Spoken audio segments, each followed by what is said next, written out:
Hello class 12 के बच्चों, कैसे हैं आप लोग? बढ़िया एकदम। तो मैं एसपी यादव आज लेकर आ गया हूँ क्लास 12 का फिजिक्स, और आज हम लोग करने वाले हैं अल्टरनेटिंग करंट का लेक्चर नंबर 13, और इसमें करेंगे ट्रांसफार्मर। और ये आज लास्ट लेक्चर है, ठीक है। अल्टरनेटिंग करंट का ये आज लास्ट लेक्चर है, ट्रांसफार्मर्स। तो ये 5 मार्क्स में पूछता है बिहार बोर्ड में। कितने मार्क्स में? 5 मार्क्स में। और वो 5 मार्क्स में किस प्रकार लिखना है वो आप लोगों को पूरा इसमें मिलेगा, ठीक है। तो चल, और 2 मार्क्स से पूछेगा तो भी बता देंगे कैसे लिखना है इसको, ठीक है। 5 मार्क्स में पूछेगा तो कैसे लिखना है वो भी बता देंगे, लेकिन एकदम कंप्लीट इसको कर लीजिएगा। इस लेक्चर को देखने के बाद कितना बार लिखना है इसको? 2 बार, अपने से, खुद से, क्योंकि 5 मार्क्स में आना ही है। तो चलिए सबसे पहले हम जानेंगे कि भाई ट्रांसफार्मर क्या होता है। सबसे पहले क्या देखना है कि ट्रांसफार्मर क्या होता है। व्हाट इज ट्रांसफार्मर अगर पूछ दे 2 मार्क्स में, व्हाट इज ट्रांसफार्मर अगर पूछ दे 2 मार्क्स, ऐसे तो भाई सब जानता है कि ट्रांसफार्मर क्या होता है कि लो वोल्टेज को हाई वोल्टेज कर देता है, या हाई को भी लो कर देता है। अगर लो करंट है, हमको हाई वोल्टेज चाहिए, वो भी करने में सक्षम है। अगर बहुत हाई करंट है, उसको हमको कम करंट चाहिए, कम वोल्टेज चाहिए, वो भी करने में सक्षम है, ठीक है। बात समझ में आया? अब सुनिए, याद लीजिए, transformer is a device. Transformer क्या है भाई साहब? एक यंत्र है, एक डिवाइस है, एक मशीन है ना, जो क्या करता है? ट्रांसफर करता है किसको? इलेक्ट्रिक एनर्जी को, विद्युत ऊर्जा को ट्रांसफर करता है। कहां से कहां? एक सर्किट से दूसरे सर्किट में ना। Alternating current circuit to on one और मोर अदर, मतलब एक या एक से अधिक में। एक एसी सर्किट से एक प्रत्यावर्ती धारा परिपथ से एक या अधिक, बहुते में भी वो अधिक कर सकता है। क्या कर सकता है? प्रवाहित कर सकता है किसको? करंट को, या इलेक्ट्रिक एनर्जी को। इलेक्ट्रिक एनर्जी वही ना, करंट या वोल्टेज। ट्रांसफार्मर का डिफिनेशन क्लियर हुआ कि ट्रांसफार्मर एक प्रकार का क्या है? यंत्र है, मशीन है, जो क्या करता है? इलेक्ट्रिक एनर्जी को एसी परिपथ से, एसी सर्किट से, एक एसी सर्किट से एक या एक से अधिक सर्किट में प्रवाहित कराता है, लेके जाता है, ट्रांसफर कराता है, ठीक है। इलेक्ट्रिक एनर्जी को एसी सर्किट से एक या एक से अधिक सर्किट में प्रवाहित कराता है। कोई दिक्कत? बढ़ा जाए आगे, इसके बारे में देखा जाए। 2 प्रकार का होता है ये, एगो स्टेप अप, एगो step down. Step up transformer, एगो step down transformer. Step up transformer में क्या होता है कि आपके पास अगर वोल्टेज कम है तो ये वोल्टेज बढ़ा के देगा, कि ये 10,000 गुना तक के बढ़ा कर देता है।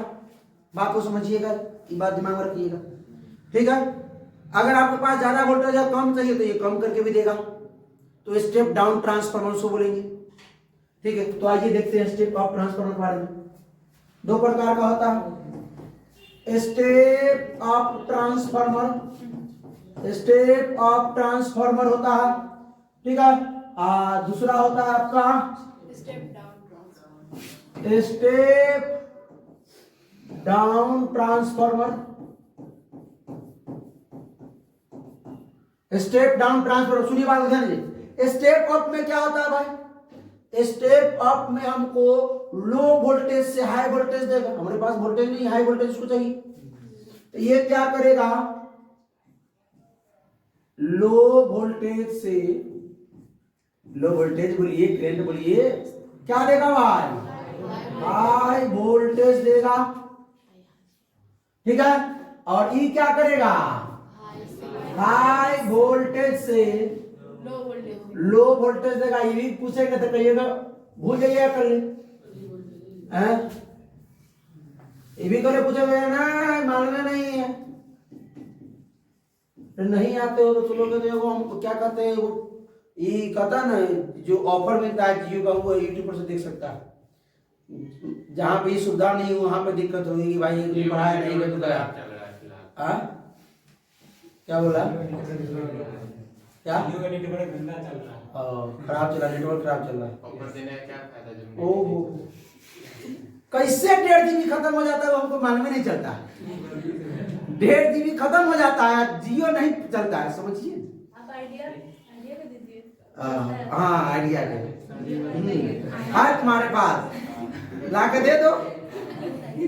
क्या 18 साल नहीं पूरा सिम नहीं निकल सकता है। वाह वाह, वो सोचता है, बंदा समझदार है, समझते हैं। हाँ भाई साहब, स्टेप अप ट्रांसफार्मर में क्या होता है? लो वोल्टेज से high voltage. Step down transformer में क्या होता है? हाई से। अब भाई साहब सुनिए, ये हाई वोल्टेज रहेगा तो लो वोल्टेज कैसे देगा? सर वो ज्यादा में ट्रांसफर करेगा, नहीं, थोड़ा थोड़ा करेगा। तो और कहाँ रखेगा? हाई वोल्टेज से लो वोल्टेज और लो पोटेंशियल देता है तो और कहाँ रखेगा? वो क्या करेगा? तो उसको करंट में क्या करेगा? उसको कन्वर्ट करेगा। अगर वोल्टेज लो दे रहा है तो करंट हाई देगा। अगर यहाँ लो वोल्टेज से यहाँ हाई वोल्टेज से लो वोल्टेज दे रहा था भाई, करंट हाई करेगा तब मेकअप हो जाएगा, मैनेज हो जाएगा। यहाँ अगर लो वोल्टेज है, करंट अगर हाई वोल्टेज दे रहा है, हाई वोल्टेज अगर दे रहा है तो करंट लो करेगा। अपने दोनों में क्या हो जाएगा? समझ रहे बात को? मैनेज हो जाएगा। ये चीज है। अच्छा, ये जो इसका जो प्रिंसिपल है, इसका जो सिद्धांत है, इसका जो प्रिंसिपल है यानी इसका जो सिद्धांत है वो किस पे काम करता है? ट्रांसफार्मर का प्रिंसिपल जिसपे ये पर काम करता है, ये बताइए किस पे? एक दो प्रकार का होता है इसमें क्वाइल, एक प्राइमरी क्वाइल, वो सेकेंडरी क्वाइल। पढ़े थे किसमें? सेल्फ इंडक्टेंस और म्यूचुअल इंडक्टेंस। तो इसमें म्यूचुअल इंडक्टेंस की तरह ही का फंक्शन काम करता है, म्यूचुअल इंडक्टेंस की तरह। ठीक है, यानी बगल वाला दूसरा को चार्ज कर देगा, इससे ही दूसरा चार्ज हो जाएगा, दूसरा में मैग्नेटिक फील्ड, दूसरा में मैग्नेटिक फ्लक्स, दूसरा में ईएमएफ इंड्यूस कर देगा। करंट इसमें पास कर रहे हैं, अगला को ये मतलब मैग्नेटिक फ्लक्स और ईएमएफ इंड्यूस कर देगा, करंट इंड्यूस कर देगा। समझ रहे हैं? वो म्यूचुअल का अन्योन्य प्रेरकत्व की तरह ही काम करेगा। ठीक है, कोई दिक्कत? बढ़ा जाए आगे, इसका वर्किंग देखा जाए कैसा होता है नहीं होता है, ये वर्किंग चेक करते हैं इसका। सबसे पहले हम लोग क्या करेंगे भाई साहब? वो ट्रांसफार्मर बनाने का पहले कोशिश करते हैं। बन जाएगा? हो पक्का बन जाएगा। पहले ही सरने बनाते हैं, बाद में तेरी मेरी करेंगे। इसमें ट्रांसफार्मर हो गया। अब सुनिए, ये जो है आपका क्या है? मोटा सा थिक ये वायर है। कौन वायर है? सॉफ्ट वायर है, लेकिन मोटा है। सॉफ्ट कोर इसको बोलते हैं। इसको क्या बोलते हैं? Soft core. अब कोर किसका है भाई? आयरन का। सॉफ्ट कोर है। कोर किसका? आयरन का। किसका? आयरन मतलब लोहा का। तो सॉफ्ट आयरन कोर लिख दे तो बेटर रहेगा। सॉफ्ट आयरन का क्या है? ये कोर है। या आप सॉफ्ट कोर लिख के पोस्ट में आयरन लिख दीजिएगा। ठीक है, जैसा बताते वैसा लिखना है, 5 मार्क्स मिलेगा। ठीक है, उसके बाद आइए हम क्या करते हैं, इसमें हम लपेटते हैं। क्या पता है क्या लपेटते हैं इसके अंदर? इसके अंदर वायर। कौन सा वायर? कॉपर का वायर। वाह, इतना तो विद्यार्थी सबको एकदम समझदारी तो है इतना। इसमें हमने लपेट दिया, इधर से भी लपेट दीजिए, फिर दूसरा कलर से नहीं लपेटते हैं, बाहर नहीं निकलना चाहिए।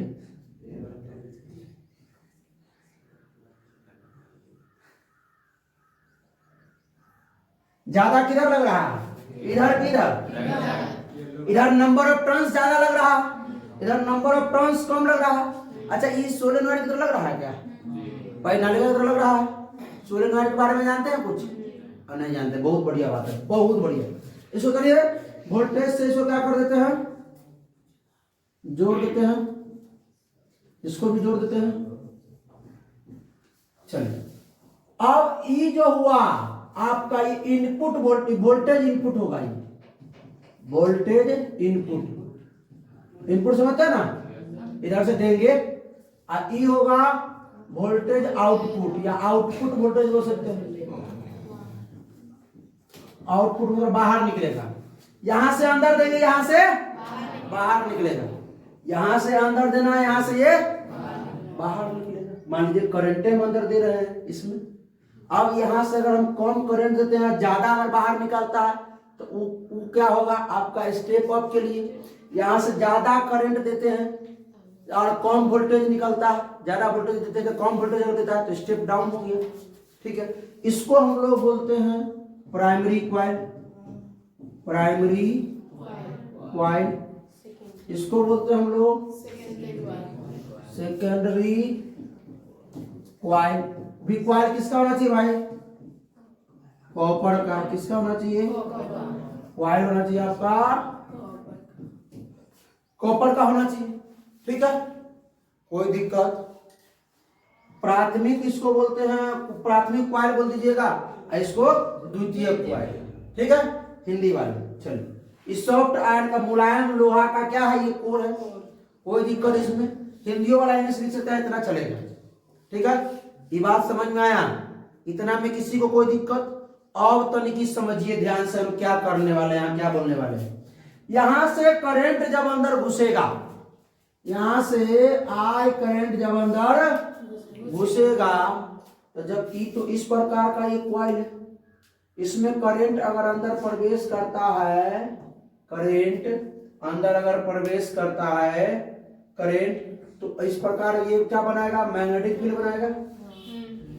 मैग्नेटिक फील्ड बनाएगा, ये बनाएगा ना magnetic field line. So change भी करता रहेगा ये अप डाउन। करंट इधर से गुजरेगा, magnetic field line, magnetic field line बनाएगा ना बनाएगा। तो इसमें मैग्नेटिक फील्ड लाइंस बनाया, ये मैग्नेटिक फील्ड लाइंस बनाई इसमें। ये मैग्नेटिक फील्ड लाइन और करंट कंटिन्यूअस लगातार अगर जाता रहा तो मैग्नेटिक फील्ड लाइंस जो है इसी में घूमेगा। मान लीजिए यहाँ से मैग्नेटिक फील्ड लाइन यहाँ आया, यहाँ से यहाँ आया, यहाँ से यहाँ आया, फिर यहाँ से यहाँ गया, यहाँ गया। बात को समझिएगा, ये मैग्नेटिक फील्ड लाइन से ही। अच्छा ये बताइए, करंट में वेरिएबल है कि कांस्टेंट है? वेरिएबल है, क्योंकि सोलेनॉइड में करंट वेरी करेगा। करंट का डायरेक्शन एसी हम ले लिए है ना भाई, एसी करंट हम ले रहे हैं ना, तो ये लगातार करंट की दिशा जो है वो समय अंतराल में बदलती रहती है। एक सेकंड में 1000 बार बदल सकती है।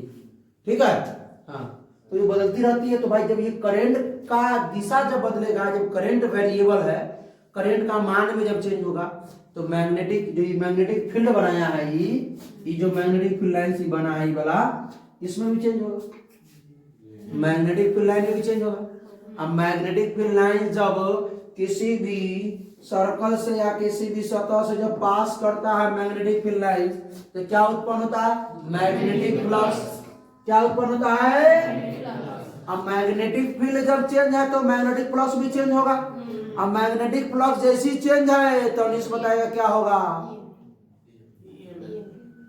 यही ना दिक्कत है, उसको तनका बेइज्जती करते हैं अभी, क्योंकि चैप्टर 4 में, चैप्टर 5 में, चैप्टर 6 में आइए, वो लेक्चर में नहीं, 72 लेक्चर में बताए हुए इस चीज को कि करंट देने से मैग्नेटिक फील्ड इंड्यूस होता है। मैग्नेटिक फील्ड अगर किसी सतह से पास करता है तो मैग्नेटिक फ्लक्स इंड्यूस होता है। और मैग्नेटिक फ्लक्स में जब चेंज होता है तो ईएमएफ और करंट इंड्यूस होता है।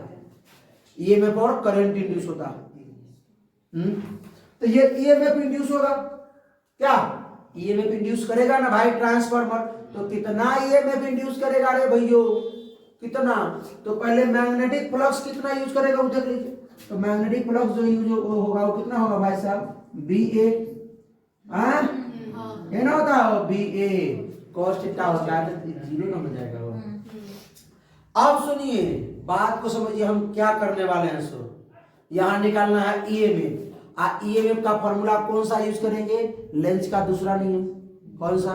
माइनस का डी फाई बाई में dt, माइनस का डी फाई बाई में, और डी फाई, फाई हमको चाहिए, फाई मतलब फ्लक्स। तो ये प्राइमरी कॉइल का जो फ्लक्स होगा वो कितना होगा? आइए वो बात और दिमाग में लगाइए ना भाई, कि में के वो फेरा है क्या रे? बहुत फेरा है। तो फेरों की संख्या को मान लेते हैं कि इसको n फेरा प्राइमरी कॉइल np मान लेते हैं। इसका भी n फेरा तो सेकेंडरी कॉइल ns मान लेते हैं। कुल फेरों की संख्या किसका? प्राइमरी कॉइल के कुल फेरों की संख्या np, सेकेंडरी कॉइल के कुल फेरों की संख्या ns। कोई दिक्कत इसमें, कोई परेशानी नहीं। ठीक है, इसको आप लोग किताब में देख के तब पिक्चर बनाइएगा थोड़ा बढ़िया से। पूरा यहाँ तक सटा हुआ रहता है, ये जो गोल किया है ये थोड़ा आगे पीछे हो गया है, इसको देख लीजिएगा। जैसा ही है ना सेम, उसी तरह सेम ही रहता है सब। ये बात समझ में आया? अच्छा, मैग्नेटिक फ्लक्स हम देख लेते हैं। जितना इस कॉइल में होगा उतना ही इस कॉइल में होगा सेम। सिर्फ चेंज क्या होगा? ये जो जितना टर्न है इसमें, अगर इसमें ज्यादा टर्न है तो इसमें ज्यादा होगा, इसमें कम टर्न तो इसमें कम होगा। लेकिन मैग्नेटिक फ्लक्स तो दोनों में सेम होगा। अगर एक टर्न है तो इसमें फाई इसमें फाई, दो टर्न है इसमें फाई इसमें फाई, वो तो बात की बात है कि इसमें कितना टर्न देंगे इसमें कितना टर्न देंगे। तो टर्न के लिए टोटल नंबर ऑफ टर्न कितना मान लिए, एनपी मान के लिए, एनएस मान के लिए, ठीक है। ये हमको पता है क्या कि मैग्नेटिक फ्लक्स इन क्या मान ले, primary and secondary coil, magnetic flux in primary and secondary in one turns में ले लेते हैं मैग्नेटिक फ्लक्स इन, पहले प्राइमरी लेते हैं, ठीक है, primary coil C coil in one turns, एक टर्न्स में क्या आएगा, फाइव मान लिया जाए। सेम यही चीज magnetic flux in secondary coil in one turns क्या आ जाएगा, फाइव, दोनों सेम हो। लेकिन total number of turns TURNS।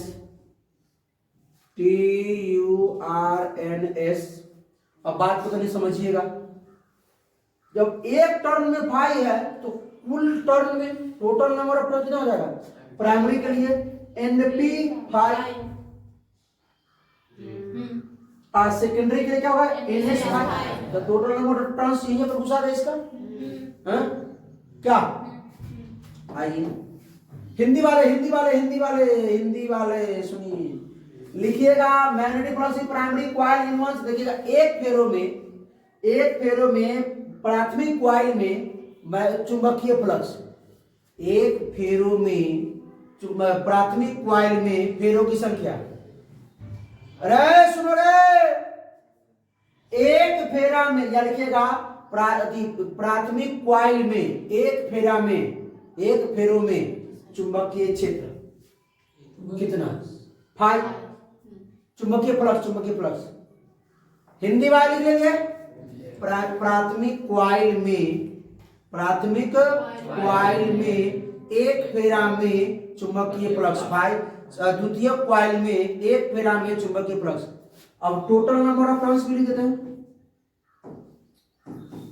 Total magnetic flux in primary coil क्या जाएगा, बोलिए NP five, total flux in secondary coil NS five. कोई दिक्कत है इसमें क्या, किसी को कोई परेशानी है, नहीं। आप लोग हिंदी लिखिएगा, कुल पद लिखिएगा, प्राथमिक क्वाइल में कुल चुंबकीय फ्लक्स, हिंदी वाले लिखते चलिए अगर दिक्कत है तो, ठीक है। प्राथमिक क्वाइल में कुल फ्लक्स या कुल चुंबकीय फ्लक्स, ठीक है। अब हम लोग क्या लेते हैं, induce EMF in primary coil में इंड्यूस ईएमएफ लिख लेते हैं, सेकेंडरी क्वाइल में इंड्यूस ईएमएफ लिख लेते हैं। कितना इंड्यूस ईएमएफ होगा, लिख ले क्या, पक्का लिख दे। आइए, अरे इधर चल जोड़े रहना है, पीछे नहीं भागने। तो हम लोग क्या लिखेंगे, तभी कलम्बा चेंज करते हैं हम, induce EMF in primary coil. भाई साहब समझिए, यहाँ पे इतना लिखना पड़ेगा आपको, 5 नंबर तब ये मिलेगा। एक बार नहीं, घरे से 2 बार लिख के लाने का। इसको क्या होगा, माइनस का डी पाई बाय में dt। और भाई अच्छा, प्राइमरी के लिए आप पी लिख दे, पी, तो ई हो जाएगा आपका माइनस का डी फाई के मान NP फाई बटा में dt, ठीक है, कोई दिक्कत नहीं ना। इसको चाहे तो हम इसको थोड़ा तेरी मेरी कर सकते हैं। तेरी मेरी क्या करना है इसको, अरे इसको क्या करना है, पहले सुन लीजिए। हाँ, तेरी मेरी, इसको हम थोड़ा ऐसे कर सकते हैं, माइनस का NP डी फाई बाई में DT। वाह, क्या लिखे हमने। अब सुनिए, इसमें भी वही बात करना है। अच्छा, तनका जगह जगह कम पाई है, जगह कम पाई तो नहीं, इसको जो है ऐसे कर देते हैं कि चलेगा क्या। अरे भाई हाँ, इसमें आइए, इसमें हम इंड्यूस EMF करते हैं। ये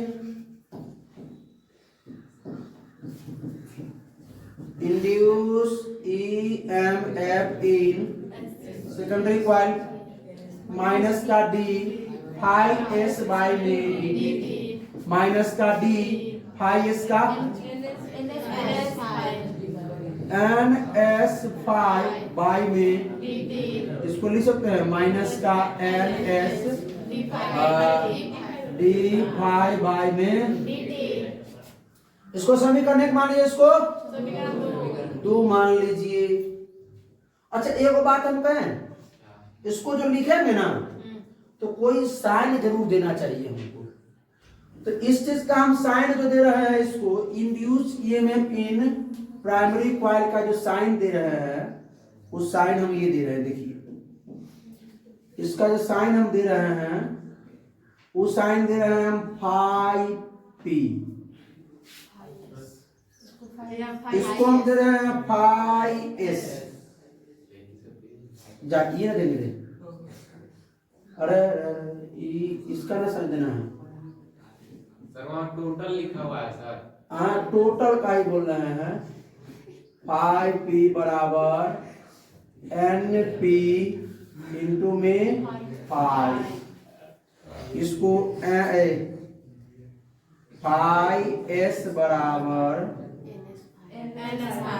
NS फाई। यहां पर लिखेंगे EMF P और यहाँ पे EMF प्राइमरी कॉइल में इंड्यूस EMF, प्राइमरी कॉइल में इंड्यूस तो EP बराबर इतना निकल गया, EP बराबर इतना निकल गया। अच्छा, इसमें हौच पौच ना हो रहा है भाई, हौच पौच अगला पेज बनाएंगे, कोई दिक्कत नहीं है, ठीक है।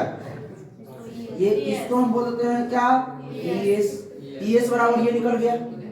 इस समीकरण आइए अगला पेज भाई, आपका EP बराबर कितना निकला है भाई, माइनस का NP डी फाई बाई में DT। ES क्या निकला आपका, माइनस का NS डी फाई बाई में। समीकरण 1 समीकरण 2, समीकरण 2 में भाग दे दीजिए समीकरण किससे, 1 से, तो क्या हो जाएगा ES बटा में EP बराबर में NS बटा फिर माइनस बोला था, कौन बोला माइनस, धकरा बोले माइनस माइनस प्लस हो जाएगा, डी पाई बाई dt से कट जाएगा, माइनस से माइनस गया। ES जो है NS के डायरेक्टली प्रोपोर्शनल है भाई साहब, और ES डायरेक्टली प्रोपोर्शनल NS, यानी कि और EP डायरेक्टली प्रोपोर्शनल NP। इसका मतलब क्या है कि जितना नंबर ऑफ टर्न्स होगा सेकेंडरी कॉइल में, उतना ही EMF ज्यादा इंड्यूस होगा सेकेंडरी कॉइल में। मतलब हमको अगर स्टेप अप ट्रांसफार्मर चाहिए तो क्या करे के बाद, स्टेप अप ट्रांसफार्मर के लिए सेकेंडरी कॉइल में नंबर ऑफ टर्न्स ज्यादा बढ़ाना है कि प्राइमरी कॉइल में, सेकेंडरी कॉइल में। अगर स्टेप डाउन ट्रांसफार्मर चाहिए, स्टेप डाउन ट्रांसफार्मर मतलब वोल्टेज हमारे पास ज्यादा रहता है, उसको कम करके हमको चाहिए, 11,000 तार है वहां पे, हमको यहाँ मतलब 2-4 को बॉल जलाना है, तो उसमें हमको स्टेप डाउन ट्रांसफार्मर चाहिए होगा। तो उसमें प्राइमरी में ज्यादा कॉइल लपेटना है और सेकेंडरी में कम कॉइल लपेटना है। देखिए आइए बताते हैं, EMF डायरेक्टली प्रोपोर्शनल NS, इसका मतलब क्या कि number of turns directly proportional to EMF induce या इंड्यूस EMF। जितना नंबर ऑफ टर्न्स ज्यादा होगा उतना ही EMF ज्यादा इंड्यूस होगा, वोल्टेज उतना ज्यादा। तो अगर हम मान लेते हैं स्टेप ऑफ ट्रांसफार्मर हमारे पास है, स्टेप ऑफ ट्रांसफार्मर क्या देना होगा, या प्राइमरी हो या सेकेंडरी, स्टेप ऑफ ट्रांसफार्मर चाहिए तो किस में ज्यादा देना होगा, सेकेंडरी में। Secondary number of turns is greater than number of number of turns in primary coil, EMF induce भी वही होगा। EMF induce in secondary coil is greater than EMF induce in primary coil. बात समझे? ये जो है secondary coil में जो ईएमएफ इंड्यूस होगा वो ज्यादा होगा किससे? प्राइमरी कॉइल, क्योंकि ज्यादा हम लपेटे हुए किसमें? सेकेंडरी। टर्न्स ज्यादा दिए हुए सेकेंडरी कॉइल इधर वाला में, इसमें ज्यादा टर्न्स है, इसमें कम टर्न्स। एक और बात देख लेते हैं, स्टेप अगर डाउन हमको ट्रांसफार्मर चाहिए होता है ना, तो हम क्या करेंगे? स्टेप डाउन ट्रांसफार्मर के लिए आपको ट्रांसफार्मर बनाने के लिए भेज दिया जाएगा। तो प्राइमरी में क्या कीजिए, अगर मान जहां वोल्टेज बहुत कम रहता है, बहुत कम, हमको वोल्टेज तक उससे बढ़ा के लेना है, हमको ज्यादा चीज यूज करना है, तो वहां पर हम लोग क्या करेंगे बताइए? प्राइमरी को ज्यादा लेंगे, वोल्टेज अंदर ज्यादा आएगा। अरे भाई, अरे रगड़ा ले रहा है, भैंसी है उसमें, सीधा बैठो। अगर हमको वोल्टेज कम चाहिए तो हम नंबर ऑफ टर्न्स ज्यादा लेंगे, तो लेगा ज्यादा लेकिन देगा कम। तो ये जो नंबर ऑफ टर्न्स जो प्राइमरी कॉइल का है वो ज्यादा होगा किससे? Number of turns secondary coil से, ठीक है। और ईएमएफ इंड्यूस ईएमएफ जो होगा प्राइमरी कॉइल का ज्यादा होगा, ईएमएफ इंड्यूस होगा सेकेंडरी कॉइल के। समझ में बात आ गया? तो कहिएगा सर आप जो बताए थे वो बात, कौन बात? कि हम ज्यादा वोल्टेज दे रहे हैं तो कम में वोल्टेज हमको मिल रहा है, और कहाँ मैनेज कर रहा था करंट में। तो सर वो बात है, कोई प्रूफ है? आइए, अगर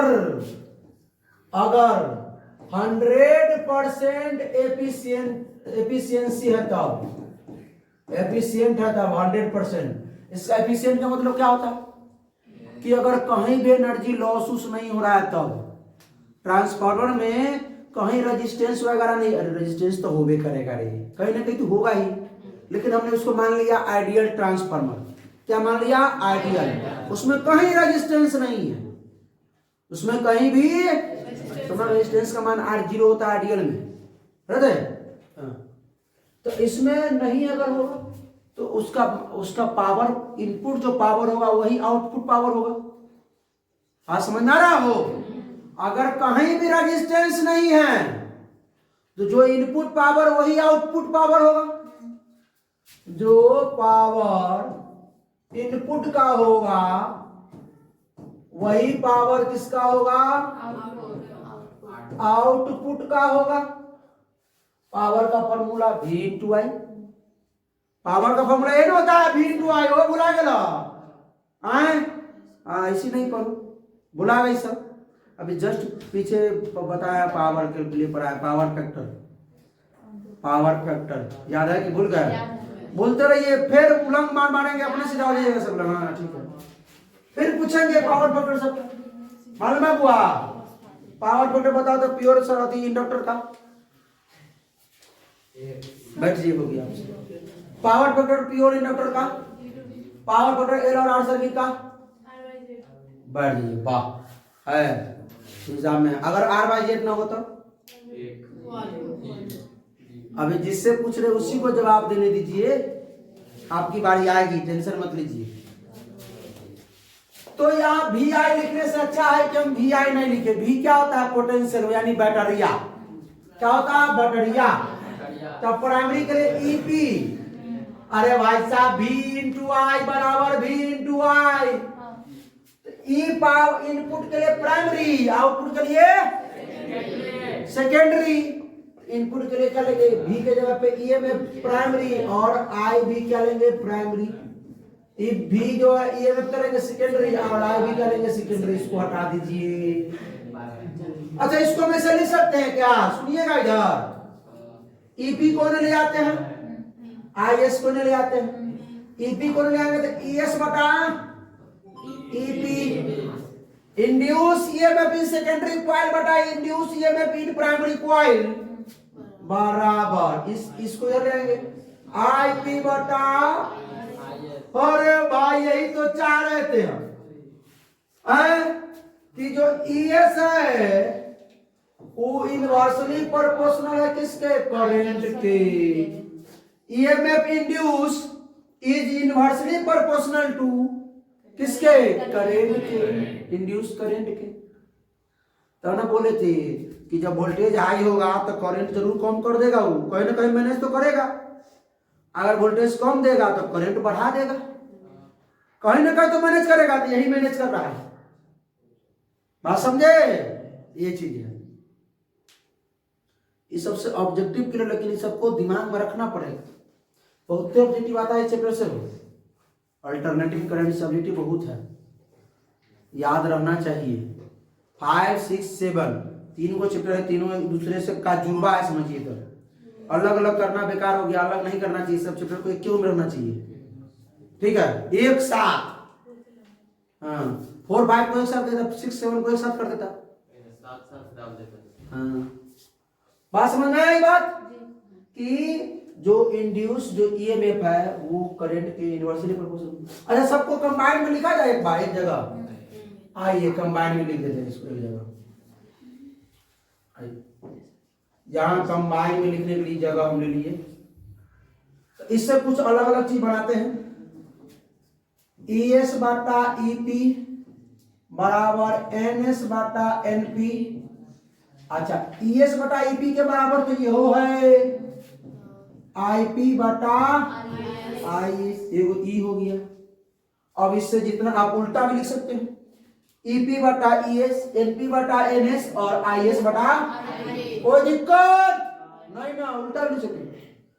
अच्छा, हमको इसमें अगर ES का वैल्यू अगर चाहिए तो क्या बताइएगा, E NS बटा NP, ऊपर ही चल जाएगा EP, ये होगा हो। अगर EP का वैल्यू तो NP बटा NS, यहाँ चल जाएगा ES चल जाएगा, EP के वैल्यू यही, बात समझे नहीं समझे?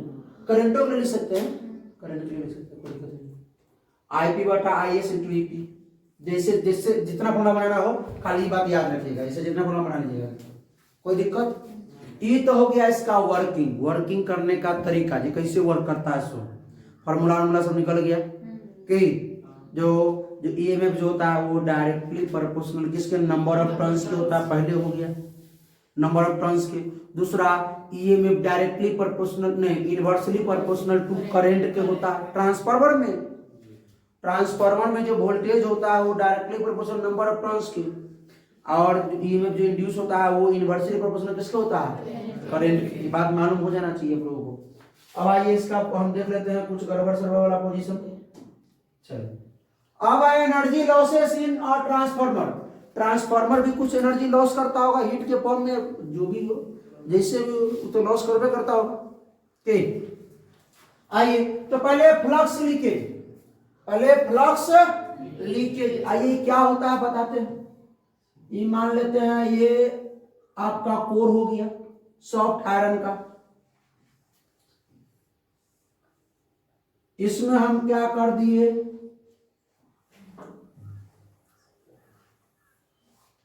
कॉइल लपेट दिए हुए हैं, दोनों जगह कॉइल लपटा गया, ये प्राइमरी ये सेकेंडरी, कोई दिक्कत इसमें नहीं है। अच्छा, एक बात बताइएगा, ये जो यही ना है भाई, ऐसे ना बनेगा, यहाँ ऐसे ना बनेगा, हो गोल गोल ऐसे। तो इसमें जो करंट हम जो पास कराएंगे मेरे भाई, करंट का दिशा तो तुरंत चेंज होता रहता है दिमाग में, ये सबको अभी करंट इधर जा रहा है, तनका देर में इधर से जाएगा, इधर से, ठीक है। तो ऐसा जो अब हो सकता है सब ऐसा नहीं थोड़ी पास करेगा, हो देखो सीधा पास किया, हो सकता है कि कोनो ऐसे भी, कोनो जो है ऐसे घूम भी जाए, बाहर से चला जाए, हुआ कि नहीं होगा, ऐसा हो सकता है, सॉफ्ट ना सीधे चला जाएगा। तो इसमें भी तो वही बात होगा, अगर ये है तो बहुत ही सीधा गया, ये ऐसे गया, ये ऐसे गया है, ये ऐसे गया, लेकिन कुछ तो होगा जो इधर चला जाएगा, इस तरफ भी वही बात होगा, कुछ तो होगा। जब मैग्नेटिक फील्ड लाइंस कुछ बाहर गया, जैसे ही किसके, कोर के जैसे ही बाहर जाएगा, ट्रांसफार्मर का देखिएगा स्टेबलाइजर वगैरह में लगल रहता है ट्रांसफार्मर, कभी देखे होंगे टीवी जहां बनता है, जब दुकान में गए होंगे तो किस प्रकार पत्ती ठोक ठोक करके एक ट्रांसफार्मर को तैयार करता है, ठीक है, बताएंगे लास्ट में ईडी करंट में वो चीज, ठीक है, अभी बताएंगे, इसी चैप्टर में है, इसी लेक्चर में। बात को पहले समझिए, लंबा जाएगा कोई दिक्कत नहीं, लेकिन समझिए इस चीज को। मोबाइल का देते रहिएगा, स्टोरेज फुल नहीं हो। ये बात समझ में आया कैसे फ्लक्स लीकेज होगा। इसको फ्लक्स को लीकेज करने के लिए, इसको मिनिमाइज करने के लिए क्या करेंगे, इसको मिनिमाइज करने के लिए क्या कर सकते हैं, यही बात है। अगर मान लीजिए लीक कर रहा है ये, तो इसको मिनिमाइज करने के लिए क्या करेंगे, इसको मिनिमाइज करने के लिए क्या करेंगे, मतलब कम करने के लिए क्या करेंगे, इसमें कॉपर का तार यूज करेंगे। वो तो यूज है, ये है।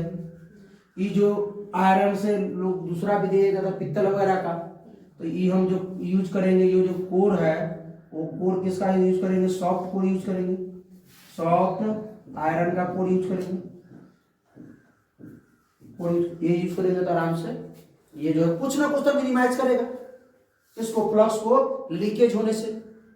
फ्लक्स अगर लीकेज होता है तो भाई समझ रहे ना, फ्लक्स अगर लीकेज होता है तो जितना हमको वोल्टेज चाहिए होता है उतना नहीं मिल पाता है। ये बात है, हम फिक्स कर दे कितना पर देता है कितना पर। फ्लक्स लीकेज समझ में आया। करंट जैसे अंदर जाएगा मैग्नेटिक फील्ड लाइंस बनेगी, तब मैग्नेटिक फील्ड लाइंस हो सकता है कि भाई पूरा उससे नहीं पास हो, कुछ उससे भटक जाए लाइन से, तो वही क्या हुआ फ्लक्स लीकेज। तो उसको सुधारने के लिए, मिनिमाइज करने के लिए क्या करना पड़ेगा हमको, कॉपर का तार यूज कीजिए, और जो कोर है उसको सॉफ्ट आयरन का भी यूज कीजिए। ठीक, उसका अगला है resistance of the windings. Resistance कहीं ना कहीं प्रतिरोध भी होगा, तो प्रतिरोध कुछ ना कुछ करंट को तो रोकेगा ना भाई। प्रतिरोध का काम क्या है, विरोध करना, करंट का विरोध करना, पोटेंशियल का विरोध करना। तो कहीं ना कहीं रेजिस्टेंस होगा। मान लीजिए कि ये आपने लपेट दिया, सब जगह वो नहीं बनाएंगे, आप बनाएंगे, ये लपेट दिए हमने, ठीक है, लपेट दिया। अब हो सकता है कहीं दोनों में कहीं ना कहीं रेजिस्टेंस हो। इसमें यहाँ पर मान लेते रेजिस्टेंस, इसमें भी रेजिस्टेंस है, इसमें भी क्या है, मतलब इसमें प्रतिरोध है। अच्छा, इसका हिंदी का टॉपिक का नाम लिख लीजिए किताब में से देख करके। इसमें क्या है, रेजिस्टेंस है। जब रेजिस्टेंस होगा तो कुछ ना कुछ क्या करेगा, प्रतिरोध होगा। अगर इसमें अगर प्रतिरोध है, क्या है, प्रतिरोध है, तो कुछ ना कुछ ये एनर्जी को लॉस करेगा। एनर्जी को, यहाँ भी तो भाई हो रहा था ना, फ्लक्स लीकेज हो रहा था, एनर्जी लॉस हो रहा था, दिक्कत हो रही थी। एनर्जी को लॉस नहीं करने का, एनर्जी को लॉस करने से बचाने का। अगर एनर्जी लॉस हो रहा है तो किस फॉर्म में एनर्जी लॉस हो रहा है, यहां से क्या हो रहा है, एनर्जी का लॉस हो रहा है। लॉस किस फॉर्म में एनर्जी का हो जाओ, रेजिस्टेंस।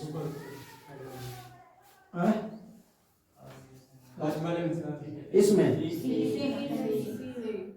अच्छा, इसमें चल रेजिस्टेंस, ठीक है, कोई दिक्कत। अब सुनिए, रेजिस्टेंस आ गया तो कुछ ना कुछ एनर्जी लॉस करेगा। एनर्जी किस फॉर्म में लॉस करेगा, ये ऊर्जा का क्या होगा, ऊर्जा कमेगा किसमें, हीट के फॉर्म में। हीट मतलब उष्णा फॉर्म में। हीट का फॉर्मूला I²R⁵ इस फॉर्म में। इस फॉर्म में क्या करेगा, ये एनर्जी को लॉस करेगा, directly proportional to resistance, current, समय, एनर्जी लॉस का, हीट का। बात समझ रहे हैं। उसको लॉस से बचाने के लिए क्या करना पड़ेगा, इसमें वही बात, रेजिस्टेंस को कम कीजिए। इसको अगर मिनिमाइज करना है हमको, इसको मिनिमाइज करना है, मिनिमाइज कर, अरे मिनिमाइज कैसे, इसमें जेड लिखा गया ना।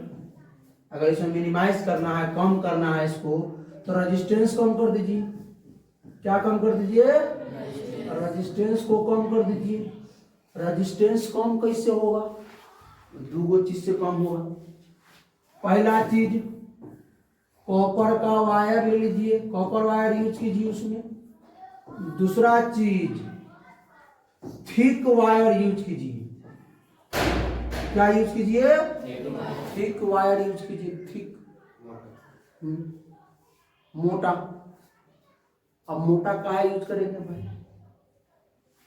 या बोल सकते हैं थिक आयरन का कोर यूज कीजिए, थिक मोटा वाला, ठीक है, वो यूज कीजिए। क्यों मोटा यूज कीजिए, क्योंकि जो रेजिस्टेंस का जो फॉर्मूला होता है वो क्या होता है, ρ L/A, यानी कि resistance inversely proportional to area के होता है। जितना एरिया ज्यादा रहेगा रेजिस्टेंस अपने कम हो जाएगा। तो हम ना कहे कि मोटा वायर लीजिएगा या मोटा जो थिक जो अगर प्लेट लेते हैं आप, ठीक है, तो क्या होगा, एरिया ज्यादा होगा। एरिया ज्यादा होगा तो रेजिस्टेंस अपने कम हो जाएगा। तो रेजिस्टेंस कम होगा तो एनर्जी लॉस होना कुछ ना कुछ तो कम हो करेगा। पहले जो एनर्जी लॉस हो रहा होगा उससे तो कम होगा, मिनिमाइज होगा कि नहीं होगा भाई। पूरा चीज नहीं कर सकते, जीरो नहीं कर सकते इसको। एनर्जी जो लॉस हो रहा है पूरा कर सकते हैं, लेकिन इसमें सुधार आएगी ये करने से। ट्रांसफार्मर में भी कुछ गलतियां होती है जिसको सुधारने के लिए ये सब चीज बढ़ा जाए आगे। अगला क्या है देखिए, अगला है हिस्टेरिसिस लॉस। हिस्टेरिसिस लॉस क्या होता है? राजा कहाँ ध्यान है रे? अरे नींद आ रहा है भाई। रात में कहा गया था नाच देखने? ओ रात में भैया ने तो नहीं दीजिए उसको। इधर देखिए, हिस्टेरिसिस लॉस क्या होता है? सुनिए हो, सुनिए सुनिए इधर देखिए, एक और बच्चा भाई एडी करंट समझिए तो नहीं। इसमें जो होता है, अगर हम अल्टरनेटिंग करंट लेते हैं, ये अल्टरनेटिंग करंट अगर ले लिए हम, अल्टरनेटिंग करंट, इसका तो अल्टरनेटिंग करंट का डायरेक्शन चेंज होता है। अल्टरनेटिंग करंट का डायरेक्शन जो है, डायरेक्शन जो होता है वो चेंज होता है का कंटिन्यूअसली, कंटिन्यूअसली लगातार करंट का डायरेक्शन चेंज होता रहता है। अल्टरनेटिंग करंट का डायरेक्शन लगातार चेंज होता है ही नहीं होता है? सब इधर ध्यान दो, बकलिया उतार देंगे सब मतलब क्या बोलते हैं उसको, सुस्ता गया है, एकदम मसवा गया है। अब लगाएंगे तो तू कर चपके सीधा हो जाएगा। शुरू करे, वीडियो चालू है, तरतरा कैसे कोई। जब करंट का डायरेक्शन लगातार चेंज होगा तो मैग्नेटिक फील्ड भी लगातार चेंज होगा। आई हिंदी कम यूज कर रहे हैं भाई हम। मैग्नेटिक फील्ड भी जो होगा वो चेंज होगा कंटिन्यूअसली। हम मैग्नेटिक फील्ड जब कंटिन्यूअसली, अरे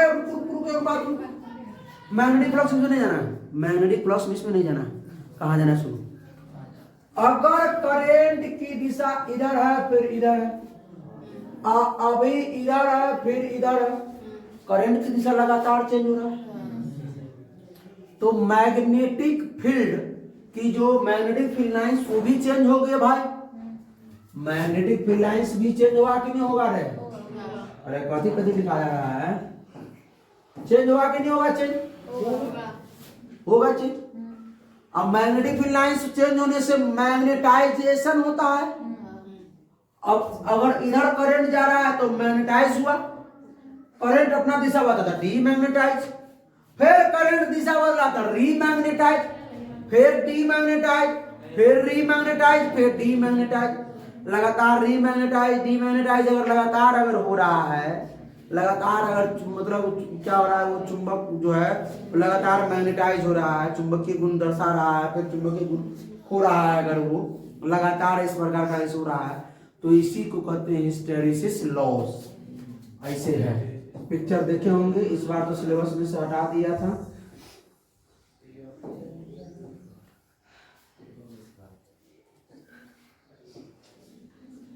इस पर इस प्रकार है,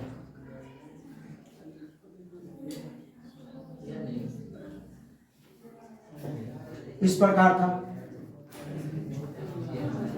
ये, इससे यहाँ आई था, यहाँ एच था ही। अब इसको मिनिमाइज करने के लिए क्यों चीज कर सकते हैं, यहाँ पे एनर्जी लॉस होगा, इससे एनर्जी लॉस होगा। लगातार magnetize demagnetize magnetize demagnetize magnetize होने से क्या होगा, एनर्जी लॉस होगा, जिससे इसी को कहते हैं हिस्टेरिसिस लॉस। इसको क्या करना है, अगर हमको इसको मिनिमाइज करना है तो वही सॉफ्ट आयरन का कॉइल यूज कीजिए, या इसके एरिया को कम कर दीजिए, हिस्टेरिसिस के जो एरिया है उसको कम कर दीजिए, या मिनिमाइज के लिए और बात नहीं देते हैं, मिनिमाइज करना है तो वही सॉफ्ट आयरन का कोर यूज कीजिए। कोर, वो जो कोर होता है सॉफ्ट आयरन का कोर यूज कीजिए, प्लेट यूज कीजिए। ठीक है, कोई लास्ट देख लेते ईडी करंट। ईडी करंट क्या होता है, जैसे मान लीजिए, सुनो सुनो सुनो, टाइप ऑफ करेंट। अगर हम किसी में अगर एसी करंट एसी दे रहे हैं, मतलब अल्टरनेटिव करंट दे रहे हैं, अगर अल्टरनेटिव करंट का चेंज हो रहा है, क्या हो रहा है, चेंज, इससे क्या होगा, मैग्नेटिक फील्ड का चेंज होगा कंटिन्यूअसली, इससे क्या होगा, मैग्नेटिक फ्लक्स का क्या होगा, चेंज होगा, मैग्नेटिक फ्लक्स चेंज होगा कंटिन्यूअसली। मैग्नेटिक फ्लक्स चेंज होने से क्या होगा, दो चीज, ईएमएफ इंड्यूस होगा,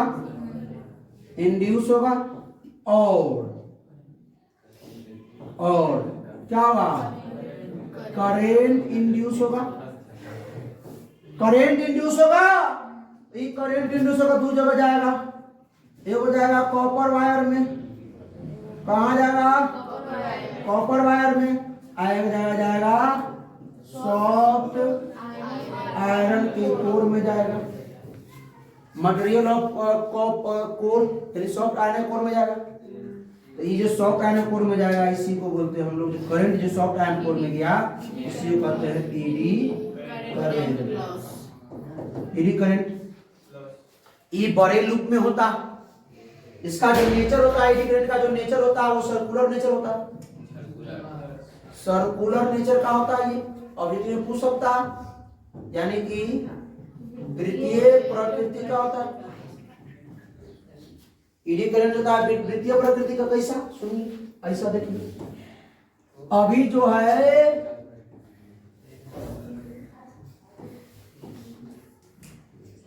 ये हम लोग मोटा लिए हुए हैं, मोटा किताब की तरह, ये मोटा लिए हुए हैं, ये जो है ना, ये मोटा है रखा हुआ, बीच में से खाली है, ये मोटा है ये। तो अभी भी जो करंट जो बन रहा है वो इस दिशा में बनना, ऐसे बनना, बार बार चेंज भी हो रहा होगा, ये ऐसे ऐसे ऐसे, कभी ऐसे कभी ऐसे, इसी प्रकार लगातार जो है ये क्या होगा, सर्कुलर प्रकृति का होता है ईडी करंट। जो ईडी करंट इसमें जाएगा शुरू, क्या समझे, उसके बाद क्या होगा, ये तो ऐसे तो बना भी रहा है, ऐसे ऐसे और इससे ऐसे, और ये क्या करेगा, ऐसे भी बनाना शुरू कर देगा, बात समझे, ऐसे भी 3D में, ऐसे भी जो है ये 3D में बनाना शुरू कर देगा। ये ऐसा प्लेट है ना, ऐसा प्लेट ऐसे ही बना रहा है, और ऐसे ही पीछे की ओर आगे की ओर ही बना रहा है, क्योंकि मोटा है अनिश कुमार, हम पूरा सुस्ता गए कहते इतना वाला लेक्चर करेंगे, 20 मिनट पढ़ा देंगे तो हो जाएगा, मैं टॉपिक खत्म। 1 घंटा का लेक्चर होना चाहिए ना, कहाँ 1 घंटा भी हुआ, 1 बजने वाला है, 2 बजे 11 बजे 53 मिनट का हुआ है, 53 मिनट को ज्यादा थोड़ी ना हुआ, आप थोड़ा और आगे कटबो करेगा, अभी इतना ट्रिपल वो करेगा, वो सब नहीं करता, वो सब नहीं करता। सुनो, तो ये सीधा जो वायर जो जाएगा, जो करंट का जो इस प्रकार बनेगा 2D में, अब ये 2D, लेकिन ये पीछे में बना देगा, ऐसे ही बना देगा पीछे में भी, तो क्या आ जाएगा 3D। अरे एगो पन्ना अगर हम लेते हैं तो इस पर सर्कल 2D, लेकिन अगर जो कॉपी है तो उसके भीतर बना रहा होगा इस प्रकार, ये बात अंदर गया, ये पन्ना में 2D, अगर मोटा कॉपी है तो इसके अंदर भी बन रहा होगा, क्योंकि ये मोटा है, ये जो लिया मोटा लिए, अब इसको मिनिमाइज करना पड़ेगा हमको, यहाँ पे इसको मिनिमाइज, ईडी करंट जो लॉस हो रहा है इसको मिनिमाइज करना पड़ेगा। तो इसको मिनिमाइज करने के लिए क्या करना पड़ेगा, हमको 2D मटेरियल लेना पड़ेगा, 2D मटेरियल जो प्लेट है वो 2D लेना पड़ेगा। कैसा 2D है तो देखिए, 2D जैसे ऐसा लेना पड़ेगा,